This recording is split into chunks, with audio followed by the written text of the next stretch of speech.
Hi, hello and welcome to Akshita's Creation. இன்னைக்கு நம்ம masala tea எப்படி செய்யறதுன்னு சொல்லி பார்ப்போம். இப்போ நம்ம செய்ய போற மசாலா டீல நிறைய மெடிசினல் வேல்யூஸ் இருக்கு. இது எடுத்துக்கிறதுனால நமக்கு இந்த கோல்ட் காஃப்ல இருந்து நமக்கு ரிலீஃப் கிடைக்கும். இது ஒரு நல்ல இம்யூனிட்டி பூஸ்டர். சோ இது எல்லாரும் கண்டிப்பா குடிக்கலாம். இப்போ நாம மசாலா டீ எப்படி செய்யறதுன்னு சொல்லி பார்ப்போம். இந்த மசாலா டீ சளி தொந்தரவுக்கு எல்லாமே ரொம்ப நல்லது. கோல்ட் இல்ல காஃப் இல்ல ரன்னிங் நோஸ் இந்த மாதிரி எது இருந்துச்சுனாலும் சரி நம்ம இந்த மசாலா டீ செஞ்சு குடிச்சோம்னா நல்லா இமிடியேட்டா ஒரு ரிலீஃப் கிடைக்கும். இதுக்கு தேவையான இன்கிரிடியன்ட்ஸ் 3 ஸ்பூன் டீ தூள், 3 ஸ்பூன் கருப்பட்டி, புதினா இலை 3 இலை எடுத்திருக்கேன், இஞ்சி 2 துண்டு எடுத்திருக்கேன், மிளகு ஒரு 3, ஏலக்காய் 2, பட்டை ஒரு 2-3 துண்டு எடுத்திருக்கேன், கிராம்பு ஒரு 3 எடுத்திருக்கேன். இது நான் ஒரு 2 டீ வைக்கிறதுக்கான அளவு உங்களுக்கு சொல்லியிருக்கேன். நான் கருப்பட்டி யூஸ் பண்ணியிருக்கேன். நீங்கள் கருப்பட்டிக்கு பதிலாக நாட்டு சர்க்கரை இல்லைனா தேன் இல்லைனா நார்மல் சுகர் எது வேணால் நீங்கள் போட்டு சாப்பிட்லாம். பட் ஆனால் ஒயிட் சுகர் யூஸ் பண்ணுறதுக்கு பதிலாக இந்த மாதிரி நம்ம கருப்பட்டி நாட்டு சர்க்கரைலாம் சேர்த்துக்கிறது ரொம்ப நல்லது.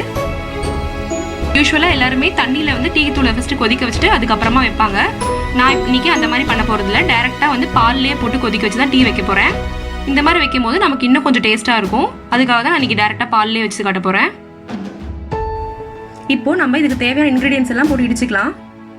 இஞ்சி, பட்டை, மிளகு, கிராம்பு, ஏலக்காய் இதெல்லாம் நல்லா நம்ம நுணுக்கி எடுத்துக்கலாம். இப்போ நான் இடிச்சு எடுத்துக்கிட்டேன். நம்ம சேர்த்துருக்க ஒரு பொருளுமே எல்லாமே மெடிசனல் வேல்யூஸ் உடையது. நம்ம கோல்டு இருக்கவங்க தான் குடிக்கணும்னு கிடையாது. வேற எல்லாருமே இதை வச்சு குடிக்கலாம். ரொம்ப நல்லது. குழந்தைங்களுக்கு கூட நீங்கள் கொடுக்கலாம். நமக்கு இது ஒரு நல்ல ஒரு இம்யூனிட்டி பூஸ்டராக இருக்கும். ஸோ கண்டிப்பாக வீட்டில் எல்லாரும் வச்சு பாருங்க. நான் இப்போ எப்படி வைக்கிறதுன்னு சொல்கிறேன். நான் இன்னைக்கு 2 டம்ளர் பால் எடுத்திருக்கேன். 1 டம்ளர் எக்ஸ்ட்ரா தண்ணி ஊற்றிருக்கேன். 3 டம்ளர் அளவுக்கு நம்ம ஊற்றி ஒரு 2 டம்ளர் வர வரைக்கும் நல்லா கொதிக்க வச்சு சுண்ட வச்சுக்கோங்க. அப்போதான் டீ ரொம்ப நல்லா இருக்கும். இது ஆல்ரெடி காய்ச்சின பால் தான். ஸோ இப்போ நான் கொஞ்சம் சூடு மட்டும் பண்ணிக்கிறேன். அதுக்கப்புறமா நம்ம டீ தூள் போட்டுக்கலாம். டீ தூள் சேர்த்துக்கலாம்.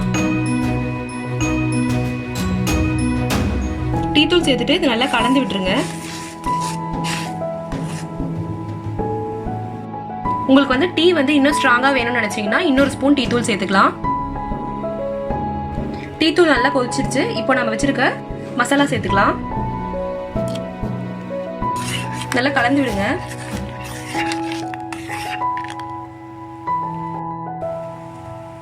இப்போ நம்ம வச்சிருக்க புதினா இலையை சேர்த்துக்கலாம். இதையும் நல்லா மிக்ஸ் பண்ணி விட்டு நல்லா கொதிக்க வைங்க. நம்ம இடிச்சு வச்சிருக்க மசாலால இருந்து அந்த எசன்ஸ்லாம் நல்லா இறங்கணும். ஸோ ஒரு 5 மினிட்ஸ் நல்லா கொதிக்க வைங்க. இப்போ நம்ம எடுத்து வச்சிருக்க பனங்கருப்பட்டியை அதை சேர்த்துக்கலாம். நல்லா கலந்து விட்டுருங்க. கலந்து விட்டு நல்லா கொதிக்க வைங்க. அப்பதான் அது நல்லா கரையும். ஒரு 5 மினிட்ஸ் நல்லா கொதிக்கணும். டீ நல்லா கொதிச்சாச்சு. இப்போ நம்ம இதை வடிகட்டிக்கலாம்.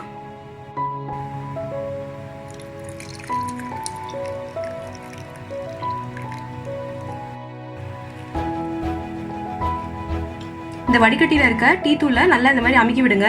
அப்பதான் நமக்கு அந்த மசாலா அந்த சாறுலாம் நல்லா உள்ள இறங்கும். நம்மளோட சுவையான மசாலா டீ தயாராயிடுச்சு.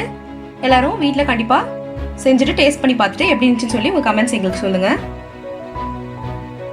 எங்க சேனல் இன்னும் சப்ஸ்கிரைப் பண்ணலன்னா சப்ஸ்கிரைப் பண்ணுங்க. தேங்க்ஸ் ஃபார் வாட்சிங். Keep supporting us.